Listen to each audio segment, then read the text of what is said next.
ஓட்டுநர்களுக்கு, taxi ஓட்டுநர்களுக்கும் auto ஓட்டுநர்களுக்கும் ஒரு ரகசிய திட்டம் இருக்கிறது. அந்த திட்டத்தை நான் இப்ப சொல்ல போறேன்.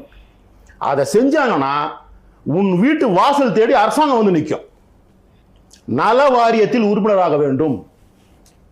தலப்பாடா அடிச்சுக்கிறோம். ஒவ்வொரு ஓட்டுநர்களுக்கும் சொல்றோம், நல வாரியத்தில் உறுப்பினர். நீங்க எந்த சங்கத்தில் வேணாலும் இருங்க, அது வேற விஷயம். ஆனா நல வாரியத்தில் உறுப்பினர் ஆகணும். நல வாரியத்தில் உறுப்பினர் ஆனாதான் இவ்வளவு ஸ்ட்ரென்த் இருக்கு அப்படின்னு சொல்லி அரசாங்கத்தை நம்மை நோக்கி திருப்பி பார்க்க வைக்க முடியும். நல வாரியத்தில் பதிவு பெற்ற கட்டுமான தொழிலாளர்கள் மட்டும் 9 லட்சம் பேர். இன்னைக்கு ஒரு கட்டுமான தொழிலாளி இறந்தா 8 லட்சம் ரூபாய் பணம் அவருக்கு கிடைக்குது. ஆனா ஓட்டுநர்களுக்கு 20 லட்சம் ஓட்டுநர்கள் இருக்காங்க தமிழ்நாட்டில். ஆனா நலவாரியத்தில் பதிவு பண்ணவங்க எவ்வளவு பேர் தெரியுங்களா? 1,65,000 பேர் தான். ஒரு 10 லட்சம் ஓட்டுநர்கள் நலவாரியத்தில் பதிவு பண்ணா 10 லட்சம் பேர் இருக்காங்க, இவங்களுடைய கோரிக்கை நிறைவேற்றணும் அப்படின்னு சொல்லி அரசாங்கம் திருப்பி பார்க்குமா இல்லையா?